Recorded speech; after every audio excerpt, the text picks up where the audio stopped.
इसके संकेत करते हैं।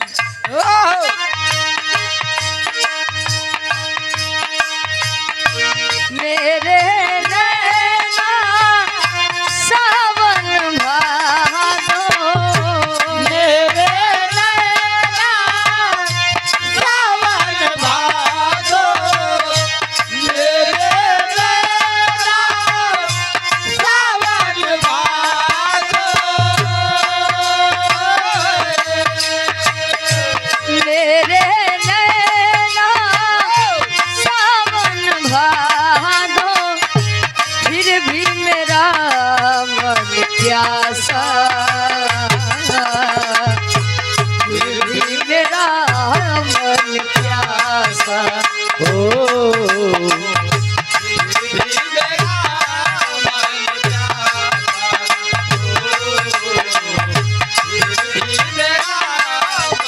प्यासा, मेरे नैना सावन भादो, मेरे नैना सावन भादो, फिर भी मेरा मन प्यासा, फिर भी मेरा मन प्यासा। ओ फिर भी मेरा मन प्यासा।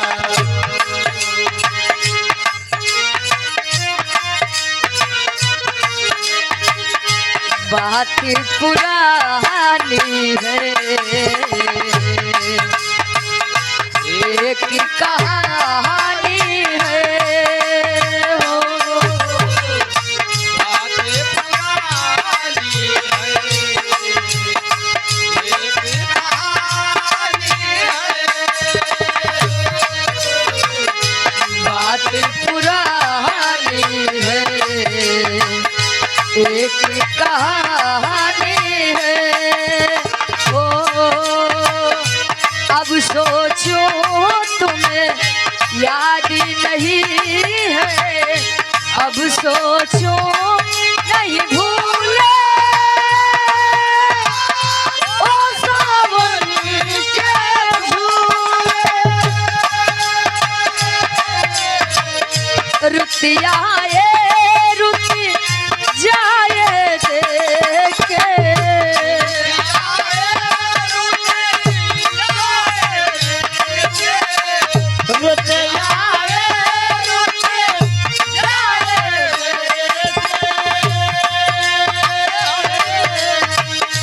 रुतिया ये रुत जाए देखे, झूठा एक दिलासा, फिर भी मेरा मन प्यासा।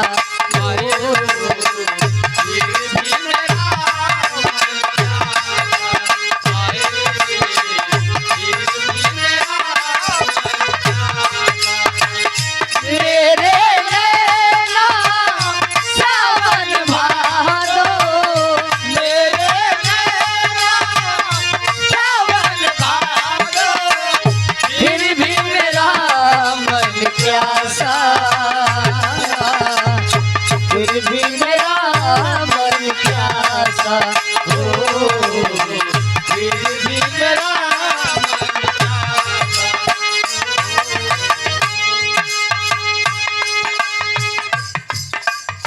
हेलो,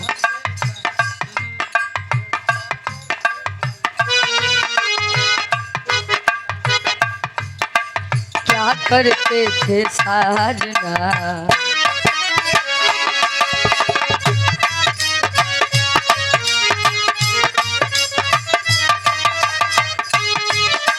क्या करते थे साजना, तुम हमसे दूर रह के, क्या करते थे साजना, हमसे दूर रह के, क्या करते थे साजना, हमसे दूर रह के, क्या करते थे साजना, तुम हमसे दूर रह के। हम तो जुदाई में अकेले हो, छुप छुप के रोया करते थे, ओ छुप छुप के रोया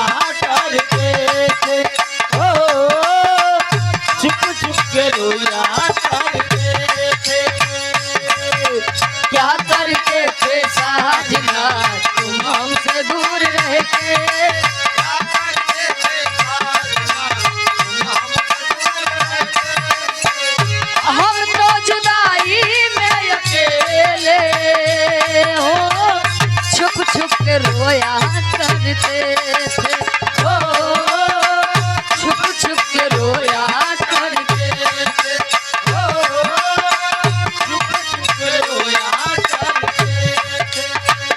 चनवा तलैया उतरैया दे दी प्यार के गवाही चनवा तलैया वाह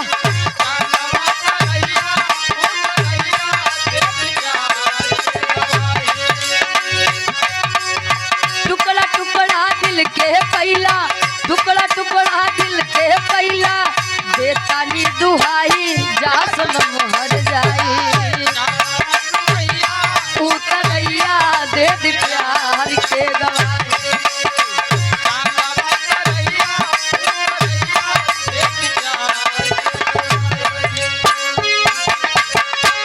हेलो एक छोट सा लोकगीत हो जाए आप सबके बीच में ज्यादा से ज्यादा 10 से 15 मिनट ओकरे बाद हमरे तरफ से कार्यक्रम के समापन रहे अब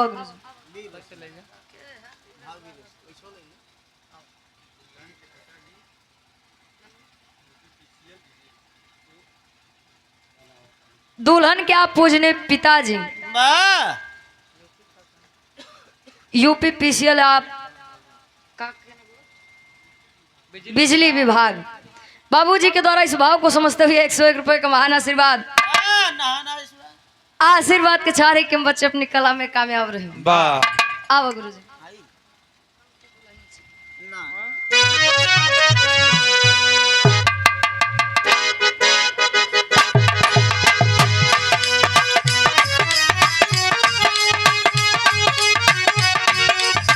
वाह भैया क्या बात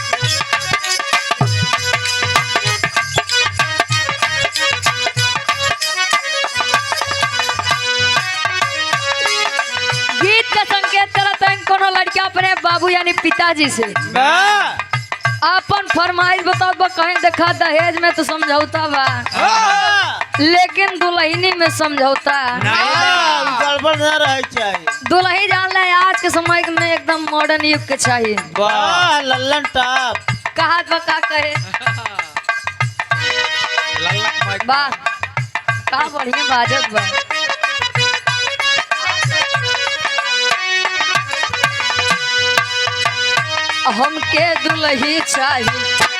हमके दुल्ही चाहिए अंग्रेजी स्टाइल वाली ना हमके दुल्ही चाहिए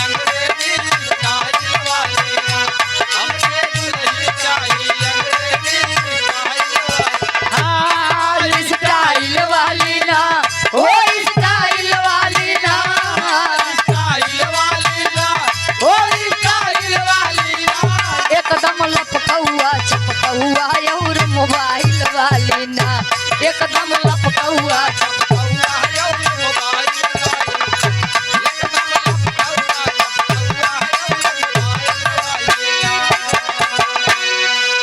भाव पे तनी सा गौर करिए जमाने में क्या क्या परिवर्तन हुआ है आप लोग तो देखिए हम लोग तो बस सुने कवि जी लिखा था इनका हेलो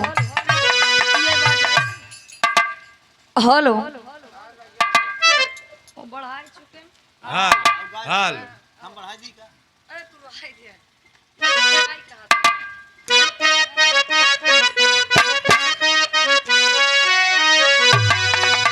अरे त कैसन है जमाना खाना में परिवर्तन हो गया कैसन खाना में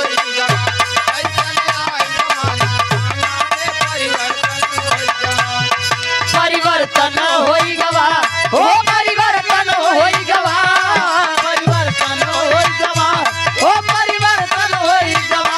कैसन है जमाना खाना में परिवर्तन हो गया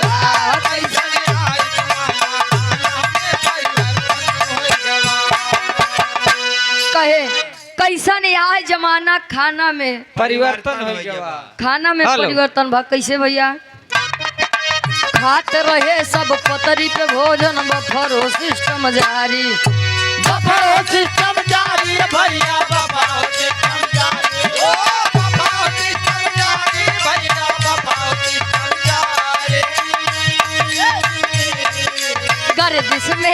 हाँ पड़ गईले सोचे ले नर नारी घर घर बजे मोबाइल घर घर बजे मोबाइल गाना में परिवर्तन हो गया घर घर बजे मोबाइल गाना में परिवर्तन होइगा घर घर बजे मोबाइल दाना में परिवर्तन जियो होइगा परिवर्तन होइगा घर घर बजे मोबाइल गाना में परिवर्तन हो गया घर घर बजे मोबाइल गाना में परिवर्तन होइगा पहले के पुरनिया काका दादा लोग बैठाई के प्रेम से खियावत रहे। आज से जब से ही बफर सिस्टम चालू हो गया कुकुर भोज 4 जने बस खड़ा हो जाए 400-500 आदमी आराम से खियाई सकत है। खराब हो गया के कहो खाना ले अच्छा पहले के लोग सभ्य चीज में ज्यादा ध्यान देते रहे। आज किशन गवैया के गलती नहीं है जैसे सुनवा रहा तैसे गवैया दो सुनो ये की बात अच्छा आगे कवि जी लिखते हैं कैसे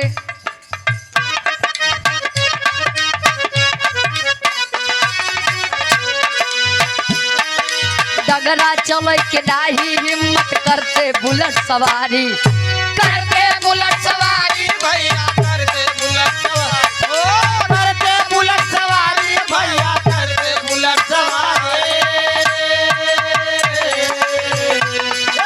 ढंग से बात करे ना जाने इंग्लिश देते गारी तरसे ना दिल खातिर तरसे ना दिल खातिर नाना में परिवर्तन हो गया तरसे ना खातिर नाना में परिवर्तन होइगा खातिर खातिर नाना में परिवर्तन क्या बात होइगा परिवर्तन होइगा परिवर्तन होइगा तरसे ना दिल खातिर नाना में परिवर्तन हो गया तरसे ना खातिर नाना में परिवर्तन होइगा आज के समय में जो ने शादी विवाह में डीजे न गा दूल्हा का एक बात बताई जाए कि तू ही बियाह कैले हम तो शादी उदी करे न जा हमरे बगलिए एक जने तैयार भइल जोने दिन बारात जाए के रहन वाह बाबू जाए कहें बेटवा डीजे लग जाए एक बात 10 जने के मुड़े फूटत है का मतलब बाटे चला सिंपल ही शादी कई लौटिया हो जाए दूल्हा रिसिया के बैठ गए कहें के काम करत तू ही बारात लग जाए जा तू ही बियाह करे हम तक नहीं जाए हां एक कहीं शादी होते हम अपन शौक न पूरा करी वाह एकदम और वही डीजे के चक्कर में कितना जने बिना झगड़ा करे नहीं आवत हम ओहो बाराते के जान ले रसम में बिना झगड़ा करे वापस नहीं आवे के बाद पुरानी प्रथा बा भैया आगे कवि जी लिखते हैं कैसे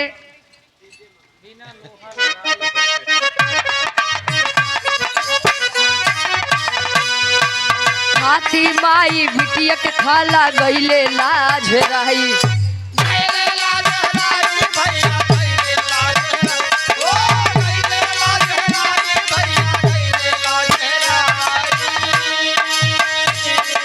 दादा दादी महल में तरसे कुत्ता खाए मलाई धरती धर्म न रहिया धरती धर्म न रहिया वाला में परिवर्तन हो गया धरती धर्म रहेगा पाना में परिवर्तन धरती धर्म रहेगा परिवर्तन होइगा परिवर्तन होइगा धरती धर्म न रहिया वाला में परिवर्तन हो गया धरती धर्म रहेगा पाना में परिवर्तन होइगा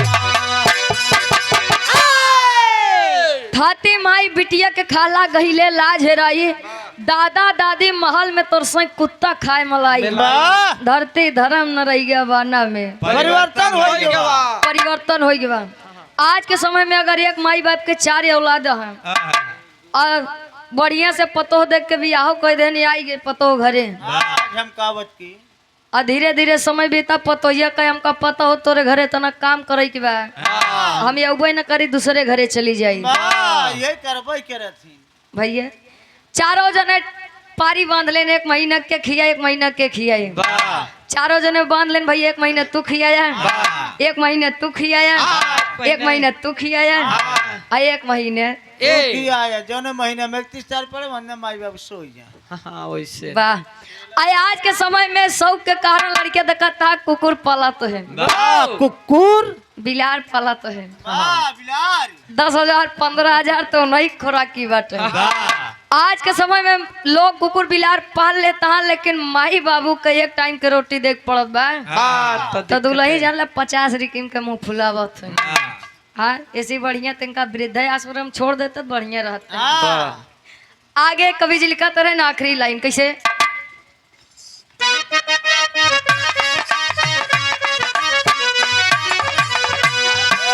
दान के लइका यदब करे ना सबके देला गारी।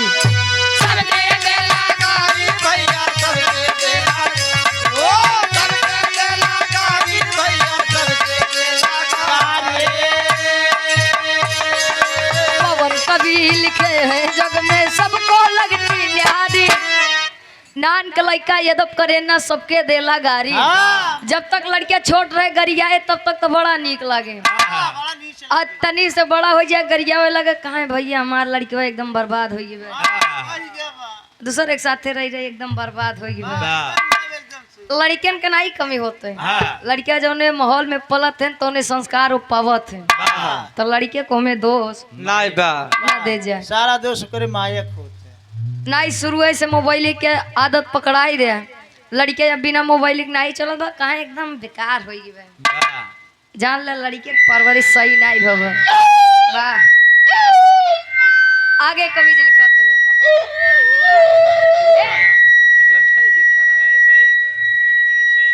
ये भी रही अरे भैया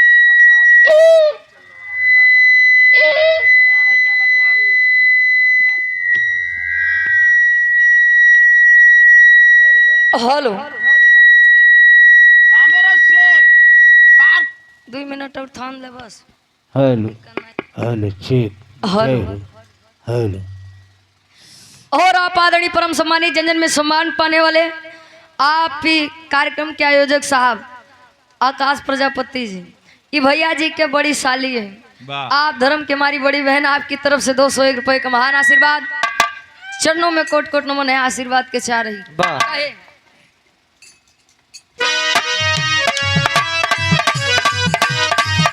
तो फालतू लिखे न गाना, फालतू लिखे न गाना, वाना में परिवर्तन होई गवा।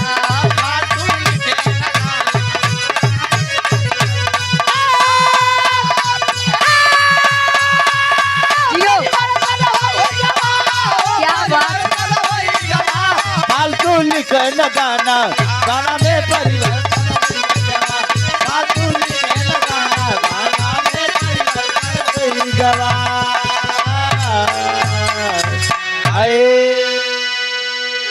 यार ऐसे कार्यक्रम के समापन है काहे सुने गावे बजावे में अगर कोनो भी गलती कसूर भव हो, क्या आप लोग अपन लड़किया बच्चा समझ के माफ की है। गौगे चाचा